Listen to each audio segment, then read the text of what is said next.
Hello, I'm Richard Baxter and I'm a potter, and I've been asked to do a short talk on how to be a potter. Well, it's easy. You get some clay, you make something with it, and then you burn it, raise it to a high temperature, and it changes chemically into permanent pottery. Beyond that, there's quite a lot of learning to be done, tools to be gathered, a workshop to get together, and skills to be accumulated. Basically, you're an alchemist and you're working with mud from underground. You're using water to make it malleable. You're using air to dry it out, and air and fire to turn it into finished pottery. And it's been being done by the human race for 10,000 years, probably a lot more than that. In the beginning, they were making pots to make food, keep the vermin out, keep food lasting longer, and making sort of votive objects, things of contemplation. And we've moved on, we've made things to eat out of and decorate our living spaces with. So this is a group of pots that came out of my kiln sometime about a year ago. And you can see I use bright colours. They're all made in porcelain clay, and I'll tell you a little bit about how I got to that point as we go on. I use the wheel. A lot of potters hand build and make things that are not functional, but it's an incredibly broad church. I do a festival earlier in the summer where there's about 160 potters, and you wouldn't believe the diversity of work. No two people ever work the same, and no two pots are the same. So there you go. I came through a route of I went to a grammar school. They don't really understand art and culture at grammar schools, but I knew that I wanted to do art for my living, and the route was to go and do a one-year art foundation course before diagnosing which of the art variants was going to be my language, my material, and clay clearly was. So I did a degree in ceramic design a long time ago, because I'm very old. I got a grant from the Crafts Council to set up my first studio, and then kept costs as low as possible, and I've been able to teach a little bit part-time, but really I've been a potter for my life, my living, for 32 years, and I feel as I'm just about getting going now. My present studio is in Leigh-on-Sea in Essex, and I've been there for about 20 years. I'll show you a picture shortly. I sell my work directly from my gallery. I sell through other galleries, I do commissions, I sell at fairs, and I do things like making mugs for the Greenbelt shop if you go into the G store. I've been doing that for many years. I sell on the internet because the modern technology means we're all on a level playing field, and if you don't join in with it, you're going backwards. And I get a lot of work, a lot of gallery contacts from having my work up online. Right, I'm going to show you some slides, and we're going to go through a bit of my history. So this teapot might look crude, but I got a first degree for this. All right.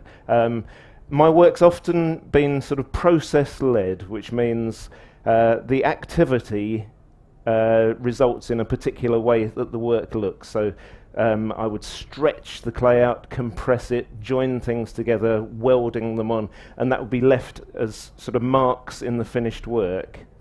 My domestic ware for many years was all made in terracotta, earthenware, and which is red clay, low-fired, and you can see I've sort of tidied up the design, made it sharper than the previous look there. I like contrasts between matte and shiny areas. I like to delineate the different parts of the form, and I work in different colours. That's a Greenbelt mug from, well, when was that one? Saving Paradise, maybe about 3 years ago. And I make something like 300 or 400 mugs for the Greenbelt shop each year, and that adds up to, over the time I've been doing it, about 5,000 pots, I should think. And that's about 5% of my entire output. I think I've made about 100,000 pots in my 32 years so far. That's a chimney I made from, do you remember the gales in 1987?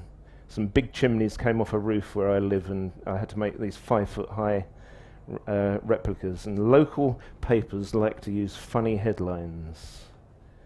I do quite a lot of historical reproduction work. So this one is for a museum in Suffolk. They're Anglo-Saxon pots. They're sort of hand-built. These are fragments of actual Iron Age pots that were dug up a few miles from where I live, where I work. And I just love these little artifacts because they're made by someone just like me, but about 4,000 years ago, in exactly the same place where I work. So it's lovely to feel that there's such a continuity in what we do. But that sort of look led on to a body of work I did that I called Relics. I showed some of these at a Greenbelt about 20 years ago in the fine art section. There's parts missing from them, so I sort of continued the making process beyond the normal finishing point of where you'd expect a pot to be finished. And it's a little bit like this. You'll recognise this image as a famous sculpture where we never knew it complete with arms. We know it in the current state. So I was sort of thinking, making things that are incomplete as being perfect. And that's another one of these set of relics. There's a surrealistic element to these as well. I like the idea of some of my favourite artists are people like Richard Long and Robert Smithson, who were land artists who they might walk a path or create a rock-built spiral or something like that in the landscape, while I'm using my pot as the landscape to intervene and create something new with. This is a picture of the outside of my studio, which is, as I said, in Leigh-on-Sea in Essex. And I think, yes, this is my building in 1930, and that boat was built inside what became our studio. And when there was a big depression on, you didn't turn away an order to build a boat just because the doorway wasn't going to be big enough to get it out. So that was the day it was launched, I believe. They had to knock away part of the doorway. So that's the inside of my studio. I have a canoe on the ceiling, which I can be out in the water in about 5 minutes, but I've been too busy this summer making pots, so I've only been out in it about once. This is a view of the gallery at the front, where the finished work is sold. I share with a couple of painters. And that's the view 50 yards away from my studio door. So that's, if you haven't been to Leigh-on-Sea, if you live anywhere in the London area, it's your nearest beach. Come and see us for a day. Being by the seaside has influenced some of my work. There's a little paddling pool where you get these interesting little ripples being blown by the breeze, and that turned into a body of work that looks a bit like this, where I cut up a finished pot into slices and rejoin it with slight ripples and changes in the surface. I've invented this way of working, and I haven't seen anyone else working like it. You will find actually that you know, you will not find two potters whose work is remotely similar. It's quite uncanny. Some drawings of how those pieces were made, and that's one made from the same process that looks a little bit like our local boat building techniques of lapping wood. I didn't do these. Leonardo da Vinci did these, and I got an order from the Victoria and Albert Museum to recreate some of his drawings, which were clearly musical instruments that didn't actually exist. So I had to interpret them and make them for an audio-visual guide for an exhibition they had a couple of years ago. That one didn't work. Right, I now make almost exclusively in porcelain, and I've discovered various, through lots of glaze testing, things that I like to happen. This black and white glaze develops a blue halo on the interface between the two colour bands. And this is a beautiful turquoise got from copper. If you ever made copper sulfate crystals at school, you'd know that you need an alkaline solution to make blue from copper. There's some little bowls.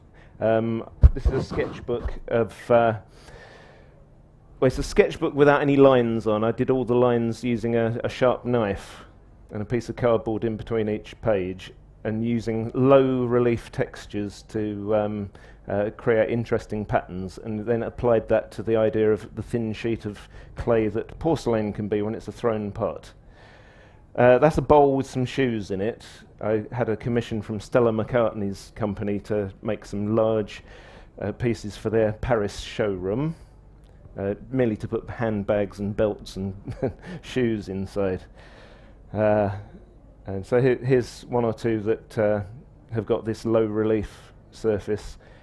That's got lines cut right the way through, and the colour bleeds through the very thin lines that I've cut. I did a group of work based on very old churches. Do any of you have very old churches that you go to that have squint windows in them?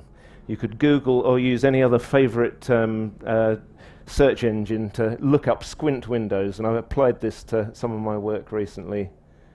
They're glimpses through one wall to a room beyond. I'll just flick right through to the end. There's a happy face. And this is one of my most recent pieces. So basically, I'm making work for future archaeologists, and I hope you've enjoyed looking at a little bit of my work today. Thank you very much.